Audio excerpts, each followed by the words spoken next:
Olá, meu povo, mais uma vez aqui, mais um episódio do Profit FM. Hoje, último episódio da temporada e a gente não podia deixar por baixo. Hoje o episódio em dose dupla com duas pessoas que eu gosto muito e que manjam muito do assunto que a gente vai falar hoje. Hoje nós vamos falar sobre mercado de mídia, entretenimento, que vai complementar muito do que a gente falou aqui. E queria agradecer as nossas convidadas hoje. Hoje o programa está mais florido. A gente que agradece. Francine Romagnoli Biasici, Fran, diretora de programação da TVT, obrigado pela presença. E Flávia Guerra, diretora de produtos da Sky, DirecTV, de Go. Isso mesmo. América Latina. América Latina. Obrigado, meninas. Obrigado pela presença. Eu que agradeço o convite. Que prazer enorme estar aqui. Vamos bater um papo aí. É um assunto que eu adoro, né? Eu que já tive agência de publicidade, tudo, eu gosto muito do assunto mídia, entretenimento, então acho que vai ser bem bacana, mas antes disso, a gente tem que pagar a conta, né? Então, vai lá. Pessoal, eu queria dizer para vocês, lembrar, né, que esse programa é um oferecimento da Sales Journey, uma plataforma para a jornada de vendas, então vocês, empresas que trabalham no modelo B2B, têm necessidades aí de fazer toda a gestão de funil de vendas, precificação dinâmica, gestão de clientes 360 e por aí vai. Entra lá no nosso site, tem mais detalhes lá. É um prazer a gente falar com vocês e agradecer também a parceria do Centro Empresarial Bandeiras, que nos dá essa moral, e também do Estúdio Rodrone, do Rodrigão, que está sempre aqui ajudando a gente. Obrigado. E vamos lá. Vamos lá. Bora? Bora. A gente estava dando bastante risada aqui já antes, né? Já estava divertido. Já. Bom, vamos começar do começo. Começar pela Fran. Fran, conta um pouquinho da tua história, onde você nasceu, né? Resumidamente aí, que eu sei que você não gosta de falar muito de você. Mas conta um pouquinho da sua história, como que a gente chega agora, 2023, Fran, diretora de programação da TV Tem, né? Um canhão, né? Que a gente sabe, a gente tem bastante coisa, tem até um ponto que eu vou falar para vocês depois que me abriu a mente há um tempo atrás, conversando com a Fran. Mas conta um pouquinho aí da sua história. Conto. Eu sempre gostei muito, Tobias, de ler e escrever. E aí me despertou uma paixão muito pelo jornalismo. E aí meu sonho era entrar no programa de talentos do Estadão, ou entrar na Editora Abril, porque naquela época as revistas brilhavam os olhos, e era o que eu gostaria de fazer. E aí eu fui trabalhar numa assessoria de imprensa. Em 99, a Fernanda Lima estava começando, ela era hostess ainda, começando a querer entrar no meio de comunicação, e era uma das nossas clientes. E ela foi fazer um teste para apresentar um programa na Rede TV. E eu comecei a acompanhá-la. E aí eu me encantei pelo mundo de televisão. E aí, acompanhando a Fernanda no segundo, terceiro teste, ela acabou fechando ou apresentando um programa Interligado Games na época, e estava tendo um programa de estágio. Eu me inscrevi, saí da assessoria para tentar a TV, fiquei 3 meses nesse processo, e de lá para cá eu passei pelo Super Pop com a Adriane Galisteu, com um programa Noite Afora, um programa de sexo que eu fazia com a Monique Evans. Depois eu dirigi por 4 anos a Luísa Mel no La Show. De lá eu fui para a MTV. E aí eu fazia um entretenimento um pouquinho diferente, que eu fazia DVDs acústicos e ao vivo. Foi uma experiência incrível. Só que eu passava parte da vida viajando, né? Então eu estava sempre para lá e para cá. E aí nesse meio, depois de uns 5 anos que eu estava nesse contexto, eu engravidei. E quando a minha filha tinha quase 1 ano, eu recebi a proposta de vir para o interior de São Paulo, trabalhar na TV Tem, e estou até hoje aqui. Que legal. Muito feliz. Vamos lá, e você agora, Flávia? Conta um pouquinho pra gente onde nasceu, onde cresceu e como chegou até aqui como diretora de produtos da Sky. Boa, mas onde você nasceu? Você não contou, Fran? Eu já acho muita intimidade também. Eu nasci em São Paulo. Você nasceu em São Paulo? Bom, eu nasci em Santos. Santos. Pois é, mas eu pouco vivi em Santos, eu fui para São Paulo com 1 ano, mas a minha família inteira é de Santos, então tenho um carinho bem grande, passei, na verdade, muito tempo da minha vida lá. Mas eu nasci em Santos, então logo fui para São Paulo. Minha carreira é menos glamurosa, assim, que a da Fran, porque é mais de administração de empresa mesmo, mas eu comecei minha carreira na área financeira. para perceber ali que definitivamente não era Não por lá era que o eu que você queria queria. fazer. Eu fiquei Boa. trabalhando talvez um ano e pouquinho na área financeira, e aí logo eu já fui para a área de marketing, que é onde eu desenvolvi minha carreira, né? E comecei, minha primeira posição na área de marketing foi na DirecTV, quando existia DirecTV aqui no Brasil. E lá eu fiz muita coisa. Fui desde da área de fidelização, trade marketing, fiz muita coisa dentro da área de marketing. Saí, fui morar fora, fiquei 6 meses fora na Austrália, mas voltei para lá. Fiz uma suspensão temporária de trabalho, voltei para a DirecTV. Mais ou menos depois de uns 5 anos que eu estava lá, pouco menos talvez, eu fui trabalhar na empresa da minha família. Meu pai tem uma empresa de importação e exportação de produtos químicos, de commodities, basicamente. Fiquei 5 anos lá.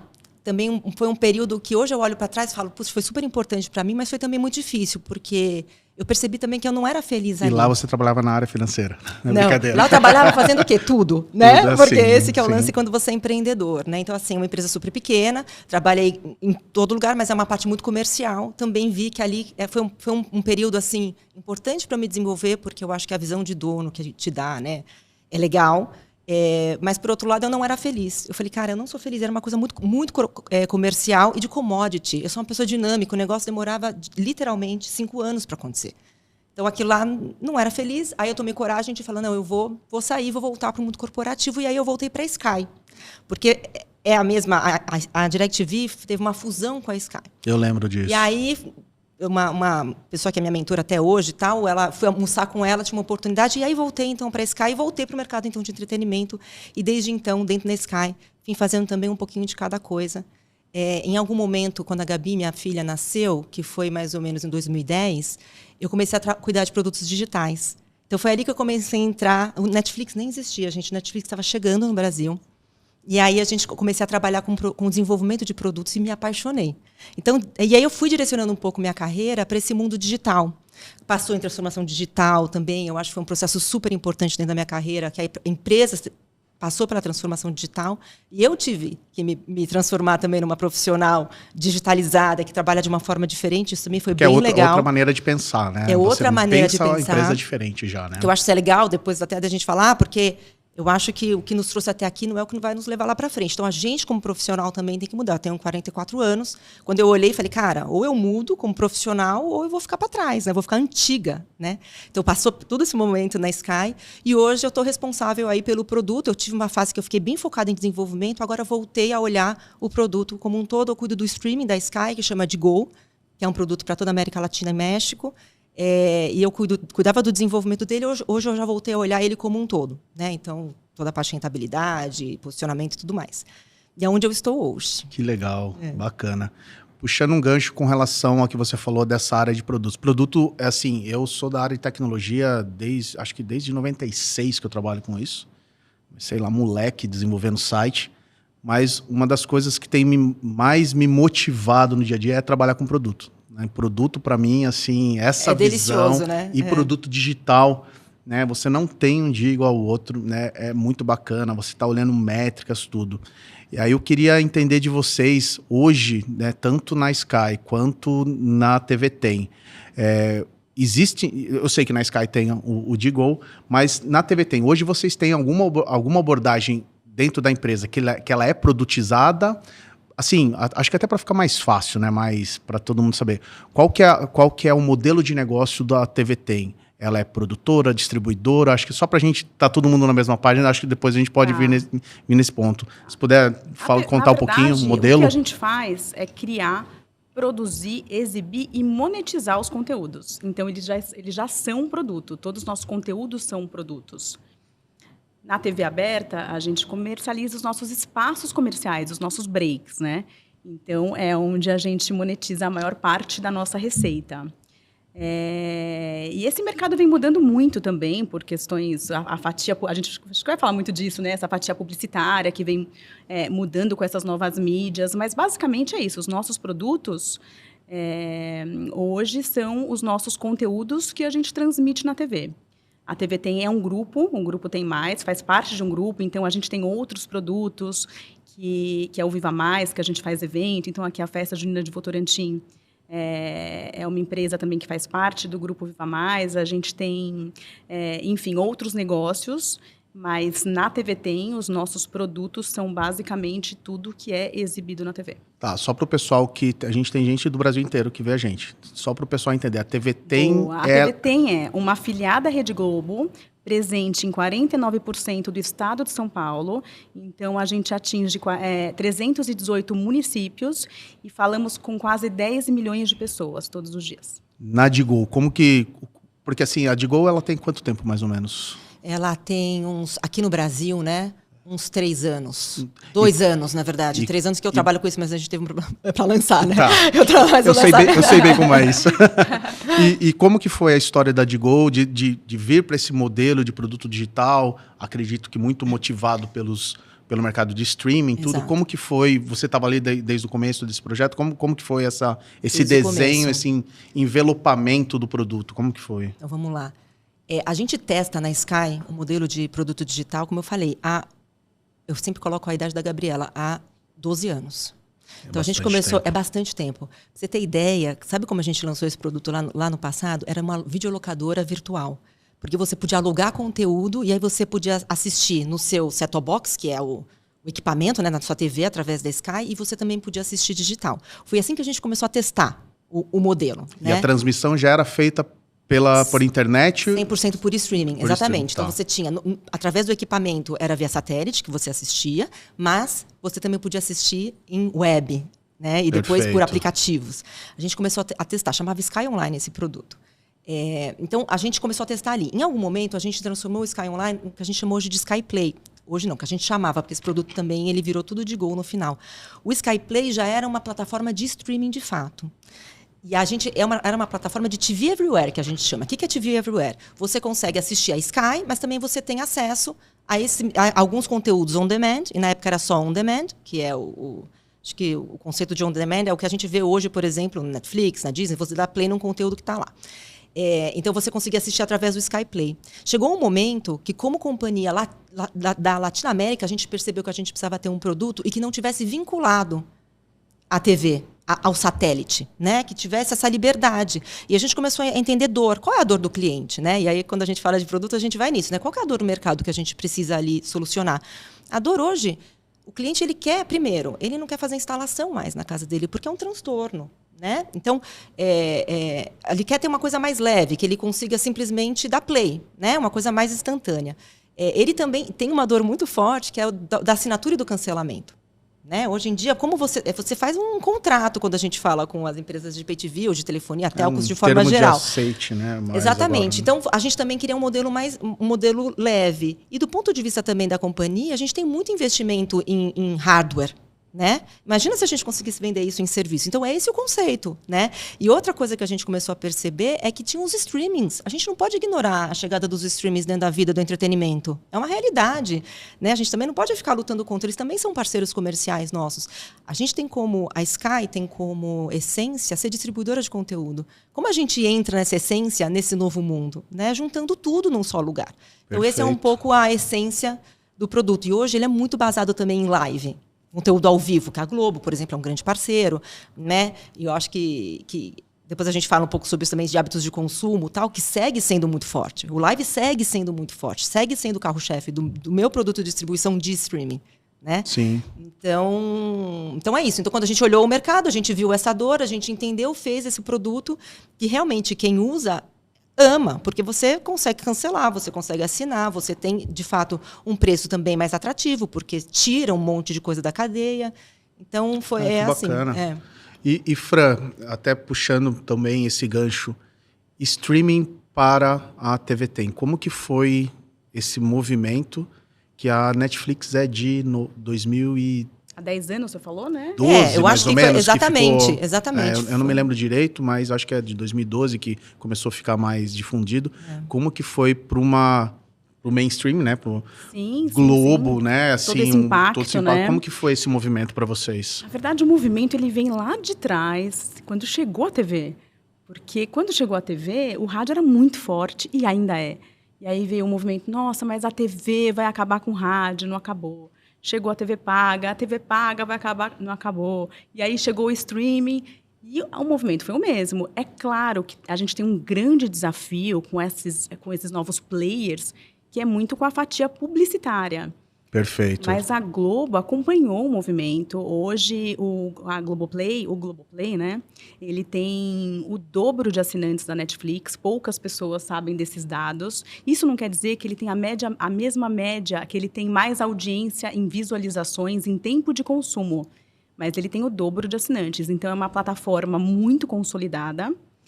Então, a Globo se movimentou para isso acontecer. O streaming, num primeiro momento, assusta, né, um produtor de conteúdo de uma mídia linear, mas ele é totalmente complementar. O que é uma mídia linear? A mídia linear, a gente fala... Eu não gosto muito de falar de mídia tradicional, porque parece que a gente é antigo. Uma coisa que me incomoda muito quando está em palestras, eventos de televisão. Tem uma coisa que mídia não é antigo, né? Porque é tanta tecnologia que está o tempo todo às vezes colocam a TV aberta como, não, porque a TV ainda. A TV não é ainda, a TV é por muito tempo. A gente leva todos os dias um entretenimento gratuito para as pessoas. Então, num país que a gente vive, nesse modelo socioeconômico que a gente sabe muito bem, levar entretenimento de graça tem um poder e uma relevância muito grande, né? Então, mas você estava falando da TV linear, né? Na verdade, o linear, a gente foge aqui um pouquinho. Fica tranquilo. Mas o linear é isso, né? As mídias não lineares são todas que estão encaixadas nas webs e tudo mais, que é o desafio que também a gente vai falar aqui, a gente começa a falar, a gente já fala o que a gente vai falar lá na frente. A TV vai deixar de ser linear a hora que ela virar o 3.0, porque aí ela vai ter uma fusão com a Web 0.3, e aí a gente tem uma entrega totalmente diferenciada. Porque Entendi. a TV 3.0, ela não é uma evolução da TV, mas ela é um novo modelo de fazer TV. Porque ela tem uma fusão com outras mídias, com a internet. Ela tem a ver com o que muita gente fala hoje. Por exemplo, eu estou assistindo TV, aberta, fechado, o que for. Mas eu estou ali com o celular o tempo todo na mão. Então, o meu tempo de segunda tela... tela, né? O segunda tela. Muito, tem a ver com essa convergência? Tem muito a ver. E aí, a TV 3.0 ela vai ter uma experiência muito diferente, que é você ter que se logar. E quando a gente fala para os jovens, eles estão muito acostumados, eles se logam o tempo todo na internet. Mas a TV tem um público que é muito maduro, né? As senhoras estão assistindo as nossas novelas diariamente, então é um público que vai sentir um pouco essa diferença. Hoje, quem loga uma TV, por exemplo, é quem tem um Cantar Ibope em casa, quem tem um aparelho de medição de audiência. Porque aí a Cantar tem que saber quem está assistindo, é o pai, é o filho, o horário, e aí ele tem que ter esse DNA. Mas a grande maioria não tem. Você conhece alguém que tem? Eu não conheço ninguém que tem um aparelho. E eu imagino que nesse modelo, agora eu estou pensando aqui na cabeça de Bit Byte aqui. Eu imagino que uma TV dessa, que você vai ter que estar logado, provavelmente, esse conteúdo, né? Nesse modelo. E provavelmente você está logado no teu aplicativo aqui, que seja qual Instagram, Facebook que for. Imagino como vai ser um novo mercado de marketing, né? Porque imagina que você está consumindo um conteúdo ali e você está na segunda tela, eu estou chutando que pode acontecer isso, tá? E o remarketing do conteúdo que está aparecendo ali, ele já vai estar te oferecendo ofertas aqui, né? Cabeça de uma pessoa de tecnologia, não, mas né? digo mais, não só no celular, porque nas tecnologias que a gente tem hoje já, é na própria TV. Sim. Né? Então, assim, você tem possibilidade... Eu vi um fornecedor, inclusive, recentemente, mostrando isso. De você estar lá vendo um conteúdo. E você consegue entender do que é aquele conteúdo que está passando. Né? Então, sei lá, de esporte, o que for. Você consegue colocar coisas na tela, tipo, pede uma comida por esse aplicativo X. Quer pedir uma pizza agora? Já aparece na sua tela com QR Code. No próprio vídeo. Então, assim, não é nem aqui... Que bacana. Não precisa nem entrar uma segunda tela, entende? Você consegue, no próprio vídeo, conseguir comprar, conseguir fazer a divulgação de um produto que está passando naquela novela, na venda. Então, é bem interessante. Isso já é viável, já é possível fazer. A gente está lá, tem um fornecedor que a gente já está vendo disso, entendeu? Então, é bem interessante. Eu acho que E pegando esse gancho do marketing, é justamente isso. A TV 3.0, ela vem com a mídia programática já. Então, Exato. É por isso também do login, né? A pessoa já vai receber aquela mídia, aí a gente ainda não sabe como isso vai ser direcionado, né? Quais serão os algoritmos para isso. Exato. Mas já vem, a mídia programática já é hoje uma realidade. E dentro da TV 3.0 ela vai... E as Big Techs provavelmente já estão de olho nisso. Facebook, Google, porque assim, hoje os grandes players de ads Exato. são eles. São eles. Exatamente. E quem faz melhor, né? Porque Sim. eu acho o seguinte, hoje quando você está no Instagram, pelo menos para mim, a propaganda funciona muito perfeito. É uma loucura o que a propaganda Não, o funciona para mim. remarketing É impressionante, eles fazem de fato o que eu estou procurando e tal. Não necessariamente em outras mídias a gente vê algo tão assertivo. Então, acho que é um desafio, entende? Da gente, de fato, conseguir ter informação. Porque, bom, você trabalha com dados, sabe melhor que eu. Uma coisa é você ter o dado, outra coisa é você fazer alguma coisa com isso. Dado não é informação. Exato. E não é tomada de decisão, né? São Exato. 3 camadas. Eu trabalho num produto que a gente tem todo o dado lá. Né? Agora, o que a gente faz com isso é um grande desafio. É um enorme desafio você transformar isso, de fato, em informação e em tomada de decisão. Eu acho que então, é um desafio grande e eu tenho visto isso. Muita gente prometendo coisas, mas na prática, coisa que, de fato, você vê valor ali, que te entrega um resultado, de fato, eu não vejo tanto acontecendo. A gente fala... Eu arrumo muita briga. Porque muito se fala em machine learning, inteligência artificial, em algoritmo. Mas, assim, a gente vê ainda muito incipiente essa informação sendo utilizada para uma tomada de decisão mesmo. Exatamente. Tá? Tem empresas que fazem isso assim, eu posso citar aqui, sem medo de ser feliz, por exemplo, o Boticário. Né? A minha esposa trabalha no Boticário com dados, mas eu já conheço de benchmark deles, é impressionante o que esses caras fazem com dados. O nível que eles conseguem chegar de previsão de demanda, de acordo com informações que para a gente é irrelevante. Por exemplo, um outdoor, eles conseguem chegar na previsão de demanda. Mas é isso que você falou, tomar a decisão e realmente ter o dado, transformar em informação e transformar em tomada de decisão é outra coisa, né?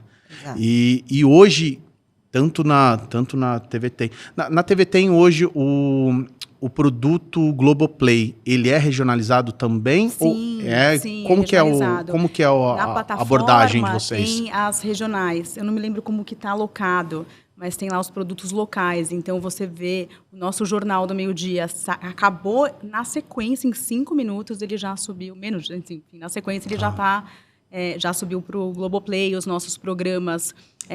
Quando a gente é uma afiliada, a gente tem janelas que são optativas, que a gente exibe o produto local. Então, esses produtos locais também, que é o programa Revista de Sábado, o Tá em Tempo, o Nosso Campo, agora tem 2 novos que vão chegar. Eles também estão, os especiais, a gente exibiu agora um festival, depois do Fantástico, todos esses especiais, tudo entra na plataforma e você vai por região. Então, você pega a região, nós somos 4 emissoras na TVT, que é Sorocaba, São José do Rio Preto, Bauru e Itapetininga. Que é Sorocaba e região, São José do Preto e região. Entendi. E aí, esses sinais eles sobem de forma diferente, como na exibição. São sinais diferentes, são 4 centros exibidores, porque cada break tem o seu cliente. Então, quando a gente sai para o break, por exemplo, a gente tem a mídia nacional, que o Brasil todo está vendo. Aí a gente tem uma mídia estadual, que foi comprada só para o estado de São Paulo. E aí a gente está a mídia depois, local. Que é o Tausch, aqui em Sorocaba, que é os nossos clientes locais, e aí por isso que a gente tem 4 sinais diferentes. Ah, tá. E como que faz essa distribuição? Agora, curiosidade de novo do BitByte. Como faz essa distribuição? Por exemplo, eu estou entendendo que se eu estou aqui em Votorantim, Sorocaba, eu estou assistindo ali, o break, para mim, vai ser um conteúdo diferente. É por range de IP? Como que funciona? Não, ainda não é. Não é. Na verdade, a gente tem um sinal de Sorocaba. Sorocaba tem mais 21 cidades que assistem o mesmo conteúdo. E aí, por exemplo, São José do Rio Preto são mais de 100 cidades. E aí, cada região é feito dessa forma. Mas você vai assistir o conteúdo de Sorocaba, a gente ainda não tem essa divisão. Teremos, né, com a TV 3.0, assim será. É o que a gente espera, mas é assim, é dessa forma. Você assiste o conteúdo da sua região. Mas na Sky tem uma distribuição, desculpa te cortar, Fran, porque na Sky eu recebo o sinal de todas as Globos do Brasil. E aí você faz E no Digo a gente tem que ter um controle ali, por IP, e tem outras coisas por trás. A gente usa, inclusive, o mesmo vendedor da própria Globo, para saber que canal... Qual afiliada eu mostro para qual cliente. Ah, que legal. Eu tenho TVT dentro do Digo, tem TVT. Porque eu já percebi que quando eu acesso o Digo, ele vem já o conteúdo. Se você estiver em São Paulo, você vai assistir Globo São Paulo. Se você estiver aqui em Sorocaba, você vai assistir a TVT. Mas é uma coisa que nós, distribuidores, fazemos com o sinal da Globo. Bacana. E voltando um pouquinho no assunto dados, né, que a gente puxou. Tanto Globo, né, TVT, quanto Sky, claro que vocês puderem abrir.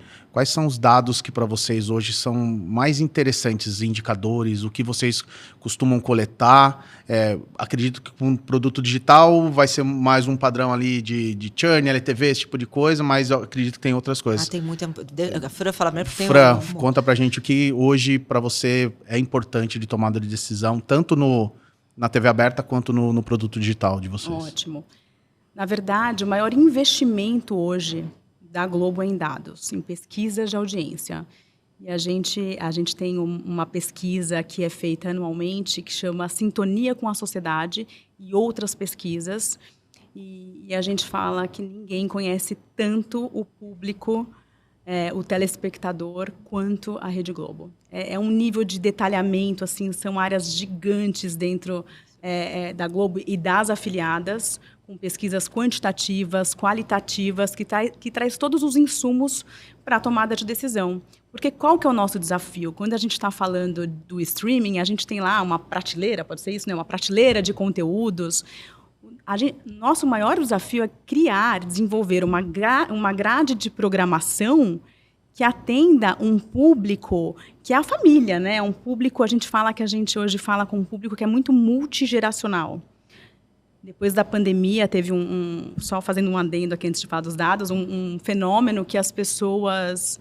32% da população hoje, elas moram em lares multigeracionais, que é a avó com o filho, com o neto. Geração Y, Z, todas as gerações. Boomer. Então, hoje, a avó está aprendendo a mexer no celular com o neto. Só que na hora de consumir um conteúdo de TV, se você está no streaming, o neto vai ver um negócio de game, cada um assiste algo segmentado. 32%? Quanto você faz? Isso 32% é bastante, bem né? relevante. E aí, a hora que você vai produzir um conteúdo para a família, é um desafio muito grande. Então, a gente tem muitos estudos. A grade de programação acompanha muito o hábito do brasileiro, que também é um desafio, porque o hábito do brasileiro ele é diferente em diferentes regiões.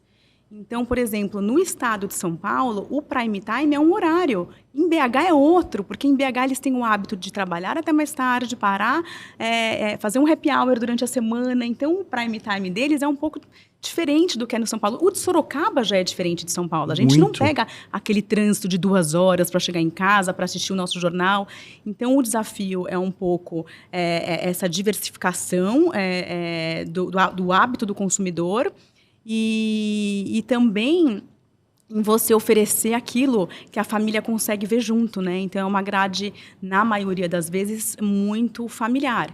E aí tem algumas particularidades, que é o domingo, que é um pouco mais masculino, a parte da manhã, que você traz o esporte espetacular, que você traz outros produtos, mas normalmente a nossa grade, a pessoa acorda com a nossa notícia, e aí a senhora está muito conectada com a gente mostra uma manhã de variedades, volta para a notícia na hora do almoço, que as pessoas muitas vezes almoçam nas suas casas, querem acompanhar as notícias, e aí uma tarde de novelas, o Vale a Pena Ver de Novo é um sucesso, as pessoas adoram ter essa memória afetiva, assim, de ver produtos que já viram, por isso que o Viva Mais é uma das maiores audiências da TV paga, as pessoas gostam de reviver esses produtos antigos, e por aí vai, e aí jornal e novela, aquilo que vocês já sabem.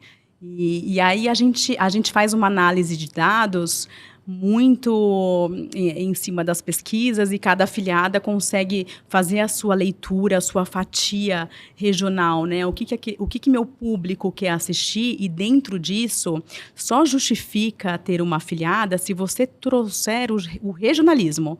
Então, o que eu tenho que mostrar no espaço que eu tenho nessa grade de programação, que é tão rica, né, e com tanto conteúdo. Eu tenho que mostrar o local, eu tenho que mostrar o nosso sotaque, o nosso hábito, que é diferente. E aí que é a força da TV. Que bacana. É difícil você não acha isso num streaming, por exemplo. Você não consegue se identificar com a sua região, o seu povo, a notícia da sua rua, do seu bairro. E isso eles conseguem ter nas afiliadas Globos, em toda essa regionalidade que essa grade pode oferecer. Que bacana isso, que legal.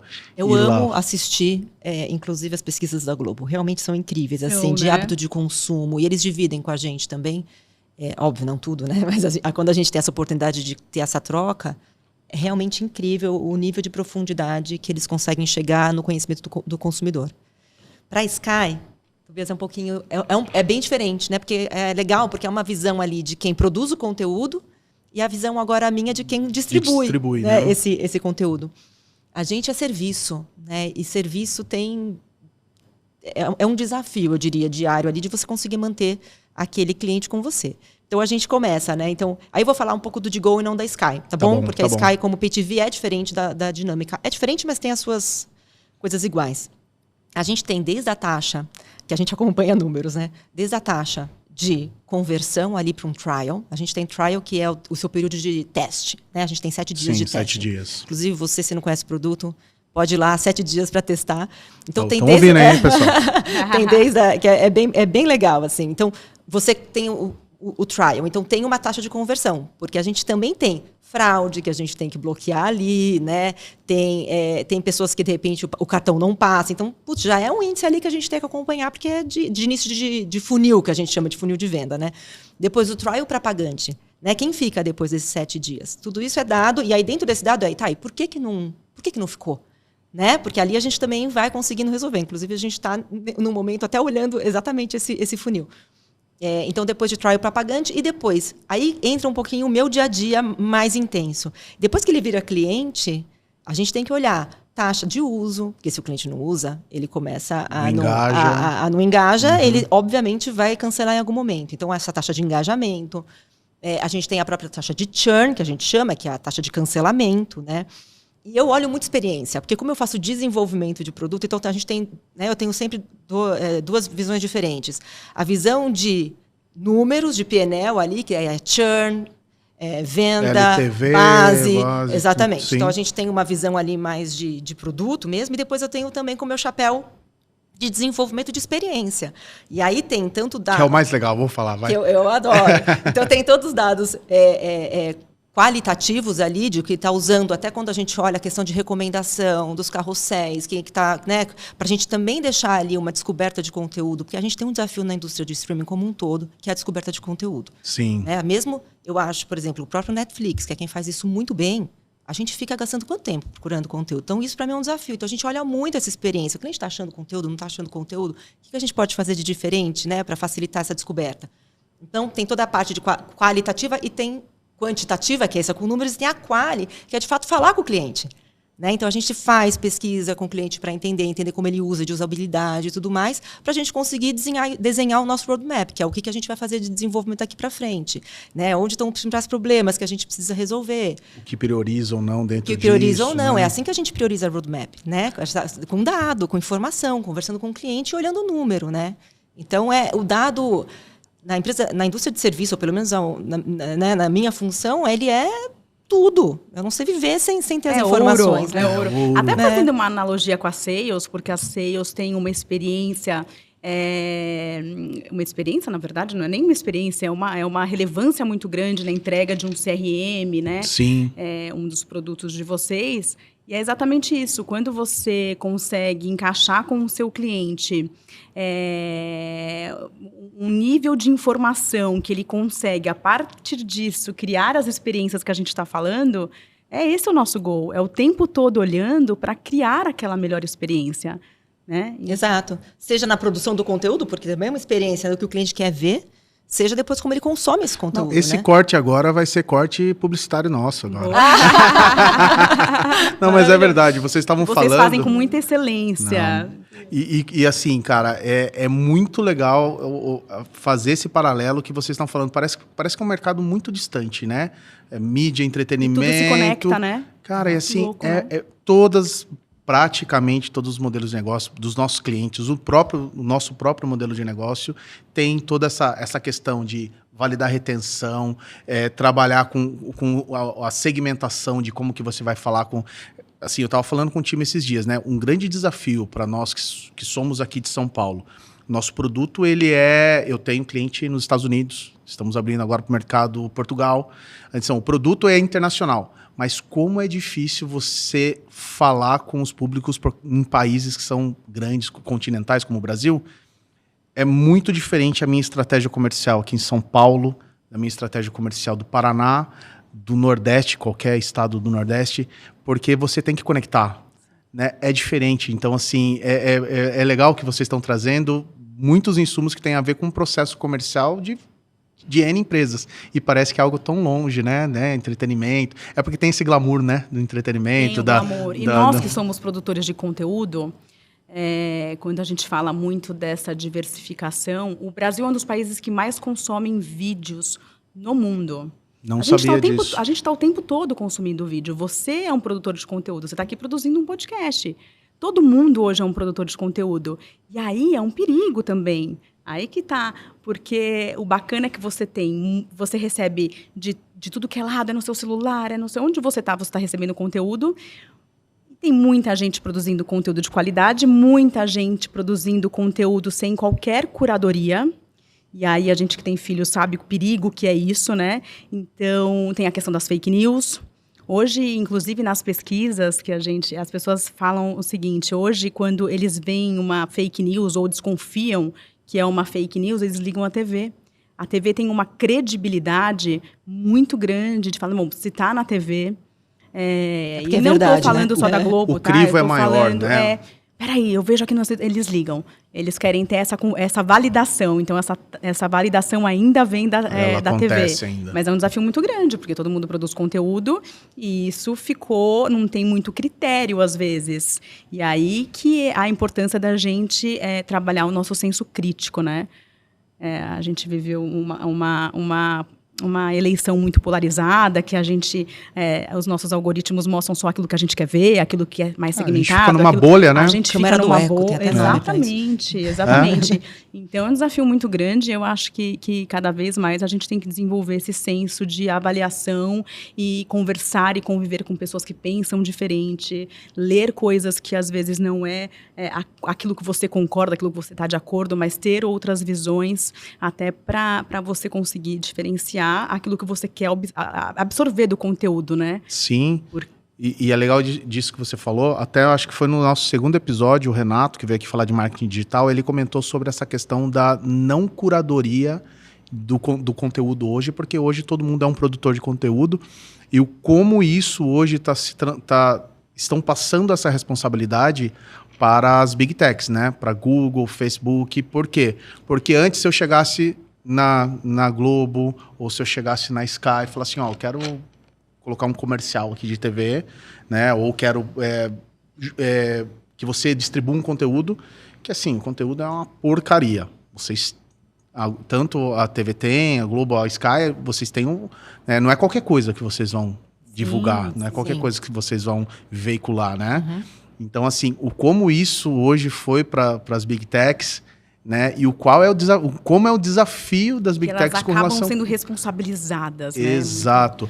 Hoje, existe alguma iniciativa, tanto na TV Tem, com relação aos produtos digitais, como na Sky, de começar a olhar com alguma coisa de curadoria de conteúdo mais, não de produção padrão, vamos dizer assim, de produções mais... Por exemplo, tem um cara que tem um podcast no YouTube e está bombando. É o próximo passo, na verdade. O G1 já faz um pouco isso, né? Já conecta outras pessoas e outros conteúdos, já traz parceiros para a sua plataforma. Até porque... isso diminui o custo, né? Claro. Isso diminui o custo na sua produção. Hoje a gente tem na nossa grade de programação produtos que são produzidos por nós e que são parceiros, que o cara entrega o produto pronto e a gente faz uma parceria naquela comercialização, no merchan, no break, porque isso diminui o custo. E uma coisa que a gente olha muito o tempo todo é custo também, né? É super. Você sabe que eu estava vendo uma reportagem não, eu estava fazendo uma pesquisa sobre conteúdo para jovens. Né? Então, porque é óbvio que hoje o produto que a gente tem como Pay TV, ele tem muito mais aderência num público mais velho. Né? Então, obviamente, existe essa preocupação, tá bom? Como é que a gente leva também esse conteúdo para as pessoas mais jovens? E essa parte do conteúdo mais desestruturado, né? É o que pega para eles. Eles gostam, né? Então, como trazer isso? É o vídeo pouco editado, né? Exatamente. É uma coisa mais informal. Eu acho que a gente já está vendo até, quando eu olho, por exemplo, os próprios programas da Globo, ou programas a gente já vê uma coisa muito mais informal. né? Eu acho que hoje já tem uma linguagem informalidade já é da outra, linguagem, né? já é outra. Mas eu né? acho, Flá, que a pandemia trouxe um pouco isso, uma liberdade um pouco maior. Porque na pandemia a gente teve que exibir muito entrevistas de celular. É verdade. E aí caiu Todo um mundo na pouco casa, por terra né? aquela questão padrão Globo de qualidade, que parecia um negócio no salto alto e tal. E aí permitiu que a gente conectasse mais parceiros, porque antes não podia, porque o cara não tem uma câmera XYZ 4K e aí não dava. Que legal e isso, agora e é verdade. Então, as transmissões dos jogos também, eu lembro pela ESPN, os caras em casa, aí de repente travava a internet. Teve vários memes, inclusive, mas eu acho que tem esse movimento. Então, na Sky, se eu te falar hoje, se a gente tem conteúdos, não temos, mas eu acho que é um movimento que vem acontecendo e que a gente está olhando, obviamente, né? Porque é realmente uma tendência mesmo, né? Agora, eu acho que a gente também tem que... A gente estava conversando um pouquinho antes, que eu acho que é interessante quando a gente fala de hábito de consumo, né? Hoje a gente não concorre mais. Aí agora eu como distribuidora olhando, né? Posso só corrigir um erro crasso que eu fiz aqui? Pode, eu claro. perguntei do modelo de negócio da TVT e não perguntei para explicar o que é o Digo, porque acho que muita gente talvez não conheça o que é o aplicativo Digo. Boa. vamos falar. Verdade. Não, vamos falar. Então, ato falho. Obrigada. Eu acho que é interessante até porque não é todo mundo que conhece. Então, o Digo, e vem de DirecTV Go, né? Porque a marca DirecTV, que é a marca que o grupo usa na América Latina, ele é uma plataforma de streaming para Pay TV. Então, imagina que tudo que a gente tem na Pay TV hoje, só que Pay TV na TV paga, né? Tá. E quando a gente fala de TV paga, tem desde os canais abertos até os canais tradicionais que a gente já conhece da TV paga. Também junto com os streamings. Então, você consegue comprar Disney, você consegue comprar HBO, você consegue comprar Paramount, né? E consumir algum desses conteúdos também dentro da própria plataforma. Só que de uma maneira, como eu falei lá no início, leve, sem contrato, sem você precisar fazer uma instalação na sua casa. Você realmente vai lá, então se você for agora em directvgo.com.br, você consegue assinar, testa 7 dias, gostou, você vai pagar, não gostou, cancela. Então, te dá uma flexibilidade. E outra coisa que eu acho muito legal conceitualmente é que o produto é teu. O que significa isso? Se você vai para a praia, você leva. Sim. Se você está no carro, você assiste. Então, não tem aquela coisa que, quando a gente fala de uma TV paga tradicional, a antena está na outra casa, você assiste ali. Difícil você levar a antena no braço. Eu lembro que tinha um movimento, uma época que você podia ter 2 pontos, se eu não me engano, da Sky, e você levava... Digamos que é um pouco extraoficial. Verdade. É um pouco extraoficial, mas... Às vezes as pessoas até faziam, mas é um transtorno. Você leva lá um decodificador embaixo do braço, vai para a praia. Aqui não, aqui você realmente leva, você só precisa de uma internet. Uma internet é a mesma que você assiste Netflix. Então, a minha filha agora começou a ver muito futebol. Gabriela, o tema dela minhas também. é futebol. Verdade. Nossa, ela tá Ainda bem que é o time que eu torço, né? Eu também, graças a Deus, inclusive. E pro seu também, né, Fran? Mas, então ela tá super na vibe futebol e tal. Ela é a maior consumidora de Digo na minha casa hoje, porque ela pega no celular, já assina. Exatamente. Então, é muito legal. Então, esse é o conceito do produto. E o Digo, ele tem aplicativo e também tem nos apps das TVs tem tudo. Smart, Smart né? TVs, tem aplicativo mobile, né? Celular, tem também web, Tá. Tem no Roku, Fire TV. Então, assim, acho que num device... Ela é o disse que é sem glamour o trabalho dela. O meu que tem. Olha lá, que coisa bacana. Não, eu sou super apaixonada, já sabe, sei. a gente conversa muito. Acho que essa parte, ter o privilégio de fazer o desenvolvimento de um produto de streaming é um privilégio, de fato. Muito né? bacana, Porque, assim, né? normalmente esses produtos eles vêm prontos pra gente, né? E aqui não, a gente está desenvolvendo e o impacto que isso tem também é muito legal, né? Porque você faz uma experiência que vai impactar a gente do Brasil, da América Latina inteira. Então, realmente Acho é que essa bem grande legal. Satisfação. A gente tem um compromisso muito grande com a sociedade, porque a gente está o tempo todo produzindo conteúdo que impacta no que aquela pessoa vai decidir para o futuro, do que ela vai pensar, como que ela vai criar o hábito dela, como que ela vai... Então, assim, é uma responsabilidade Formador enorme. de opinião, né?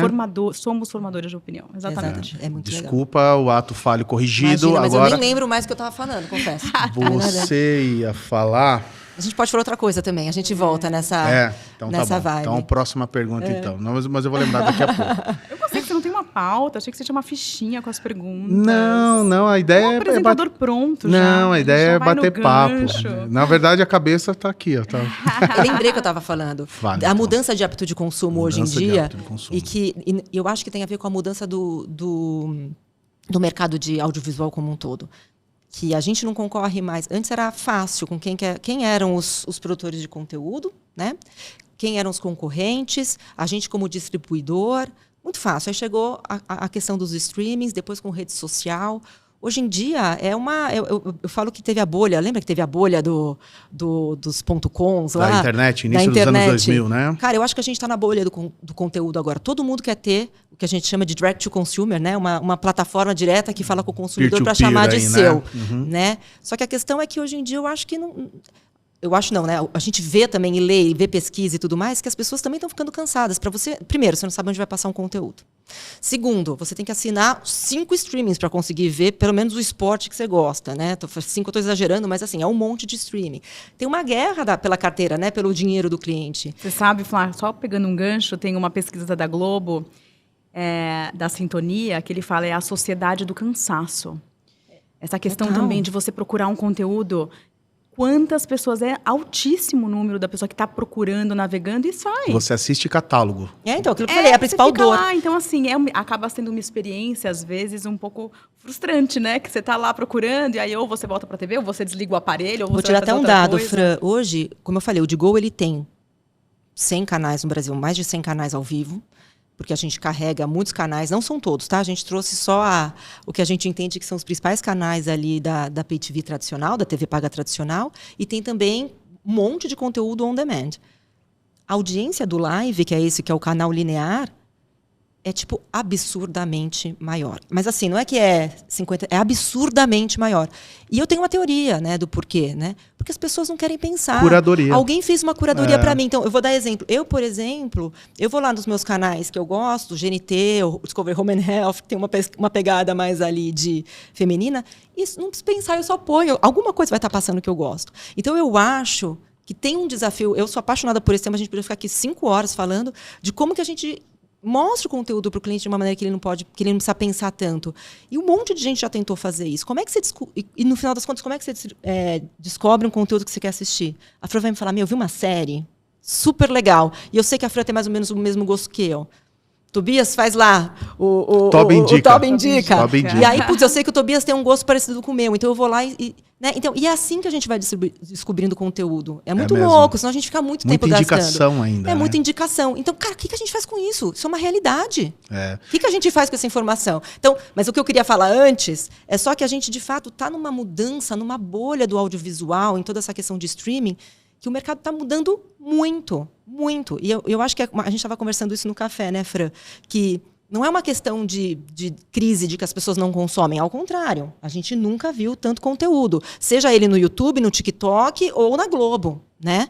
Agora, tem uma questão financeira. Ninguém está ganhando dinheiro. Né? Não, ninguém está ganhando dinheiro, acho que eu estou sendo um pouco pessimista demais, mas as empresas estão com dificuldade de ter resultados positivos. Pulverizou muito, né, Exatamente. Essa demanda, e o que vai ficar daí? Porque quando é um mercado, uma indústria que é cara e que não tem tanto dinheiro, putz, no final das contas, a gente vai ter produções com menos qualidade, ou mais massificadas, eu tenho que fazer só uma coisa que todo mundo vai assistir, e aí a gente perde os nichos. Isso vai contra a evolução tecnológica, mas eu né? acho que, voltando lá na TV 3.0, ela vai trazer essa possibilidade de trazer o cliente menor, porque hoje é muito difícil o cliente anunciar numa TV aberta, no streaming, e aí quando você faz algo segmentado, claro que o preço cai muito, então eu acho que vai ser uma virada de página e uma mudança de patamar dentro da publicidade de mídia audiovisual. Aproveitando esse ponto, a Flá até já comentou o modelo de negócio da Digo, indicadores, tudo. Qual que é o modelo de negócio da TVTem? Né? O que vocês vendem? Como vocês monetizam? Só para ficar claro aqui para todo mundo. Os nossos produtos. Publicidade, mais publicidade. Né? Os nossos produtos e as publicidades dentro dos nossos breaks. E assim, só para a gente fazer um paralelo com o mercado, a gente fala um pouquinho de vendas aqui também. É que quando eu falo do break, a gente está vendendo o nosso produto, né? Porque ele está comprando o break do produto, o break da novela, Entendi. O break do Jornal Nacional. Que na verdade é um cliente, uma empresa que está comprando um espaço publicitário para divulgar. Tudo dentro da nossa grade a gente chama de produto, mas é exatamente isso. E como que é, só por curiosidade, como que é um processo de vendas de uma TV Tenda, como que funciona? Vocês têm vendedores, vocês têm uma equipe de inside sales, vocês têm... Como que é a estrutura comercial? Eu sabia que ele ia perguntar isso. Eu imaginei. Só que é de vendas, ele quer saber como que a gente chega no cliente. Temos um CRM, não sei se de tanta excelência quanto da sales, mas temos lá as nossas plataformas, os nossos indicadores, e a gente tem equipes de executivos que são em diversas regiões, né? Quando eu falo que somos 4 afiliadas, a gente tem sucursais. Então, a gente tem emissora sede em Jundiaí, em Marília, em Avaré, em Botucatu, Araçatuba e por aí vai. E todas as nossas sedes têm a sua equipe comercial, o seu executivo. E hoje a gente vem mudando muito, né, a forma de vender, de abordar o cliente. O cliente mudou. O cliente... inclusive na pandemia, a gente percebe que a pandemia mudou tanta coisa, né? É uma coisa muito louca, assim, foi muito um divisor de águas, assim. Mas muitos donos de empresa pararam na pandemia, falaram, eu não quero mais, meus filhos só ajudaram a tocar, agora até o perfil do nosso cliente, que às vezes era um pouco mais maduro, agora é mais jovem, mais conectado com a internet, mais conectado por outros meios. Então, a forma de apresentar é muito diferente. Porque tem muito player, para eu chegar lá e o cara falar, mas eu vi que no mais Google informado, a entrega... né? Exatamente. E outras métricas, vocês sabem muito bem disso, das redes sociais, são muito precisas, né? E são muito grandes, assim. Você tem uma diversificação de dados... A granularidade que você chega. A granularidade, exatamente. Gostou que eu a granularidade que você chega é muito específica e muito assertiva também. E a gente não tem tantos dados. É um desafio, né? A gente não tem tantos dados nesse sentido, tão personalizado. Ainda, né, Fran? Ainda, mas a gente tem muitos outros dados. Agora, o CRM é o que nos permite hoje fazer uma venda um pouco mais personalizada. Você saber para que time o seu cliente torce é importante hoje. Perfeito. Poucas pessoas olham para isso, mas você tem que saber, você tem que chegar lá. Oi, cara, bom dia. Cara, que jogo foi aquele do São Paulo e do Corinthians? Não sei o quê. Que você... Você já deu uma quebrada ali. Então, o nosso time também é muito preparado para conhecer o seu cliente, para levar a experiência para o cliente. Eu hoje acompanho algumas apresentações como programação, porque às vezes o cliente traz lá muitos dados, muitas planilhas, muitos números e conteúdos de vídeo. Eles apresentam a nossa programação muito em vídeos, porque somos produtores de conteúdo, não faz sentido chegar com uma planilha de Excel, né? Então, claro, eles apresentam esses materiais. E às vezes eu vou um pouco falar, né, o quanto é lúdica a nossa grade de programação, quais são as experiências. Dependendo da venda, a gente conecta outras áreas também. Ô, Fran, uma curiosidade. Tem também a questão das agências, né? Eu acho que a agência de publicidade hoje, por exemplo, para vocês é muito relevante, né? Porque já vem direto. Muito relevante. Né? A gente tem as agências e a gente tem também muito o cliente direto. Mas tem o cliente direto também, tá? Tem também. Mas a grande maioria é via agência. Eu vejo pela Sky, muito agência, assim, né? Eu não tenho tanta habilidade para falar, porque eu sei que está mudando muito o mercado, a relação agência, mídia, né? Valores, enfim. Mas as agências são os mídias, né? Os mídias em geral são os nossos grandes parceiros e é quem mais vende televisão. Mas mesmo assim, os nossos executivos têm a carteira deles lá por cliente ou por segmento, e aí eles que estão em contato sempre, fazendo essa venda conjunto com a agência. A agência é tão parceira que a gente brinca, é quase uma extensão da TV, sim, né? É quase uma extensão. Pré-vendas com vocês. Eles conhecem tanto o nosso produto e o nosso negócio quanto a gente, né? Sim. E na Sky, ou especificamente Obrigada, na Digo... viu, Flávia? A agência é muito importante. Eu estou aqui falando dos executivos, porque eles trabalham juntos com as agências, mas a agência tem um papel muitíssimo relevante dentro do nosso negócio. Vocês têm equipe de vendas do Digo ou vocês trabalham numa abordagem, vamos dizer assim, num tech touch, né? Só na parte tecnológica? Tem vários para vender diretamente para o consumidor, né? Tem várias formas. Tem o direct to consumer, que a gente chama, que é mídia, bota mídia, e aí as pessoas vêm através do que a gente chama de buy flow, que é o sitezinho, você compra. A gente também tem muita parceria com ISPs. Quem são os ISPs? São os provedores de internet pequenos, que no Brasil é enorme. Muito, né? É enorme. Eu vou falar um número que pode ser besteira, mas sei lá, acho que 60% da distribuição de internet acontece por pequenos. Eles já são, é o maior provedor de internet, na verdade. Entendi. É a soma desses pequenos ISPs. Então, a gente tem, aí sim, tem uma equipe de vendas dentro da Digo e da Sky, né? Porque é sempre muito a gente vai sempre aproveitando muito as forças, que tem esse contato com esses ISPs para vender a fibra com o Digol junto.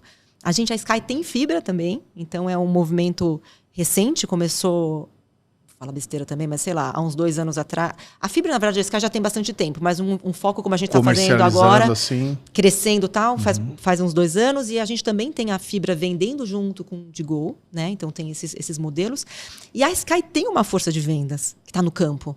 E que a gente também não pode não utilizá-la. Então, a gente também tem um incentivo para os vendedores da Sky, que vendem tanto a Pay TV quanto a fibra, né? Porque é sempre a mesma força de vendas, também divulgar o Digol. Então, eles também podem vender. Entendi. Vocês fazem um cross-selling ali. Porque, cara, tá na rua, né? É uma força, a gente tem essa força de vendas. Tem que aproveitar. Tem que aproveitar.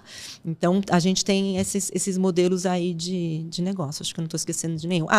Tem outros ainda. Tem o que a gente chama de Consumer Electronics, que é fazer parceria com o Google, fazer parceria com o Roku, por exemplo, que a gente vende através deles, né? Então, acho que são esses os caminhos. E eu esqueci um muito importante também, que é uma plataforma que chama GloboSim, que é super bacana porque o cliente ele entra nessa plataforma, ele cria mídia lá, então ele é dono de uma padaria. Ele consegue buscar num banco de imagens, materiais de uma padaria, o pãozinho saindo do forno, eles montam algumas mídias para ele.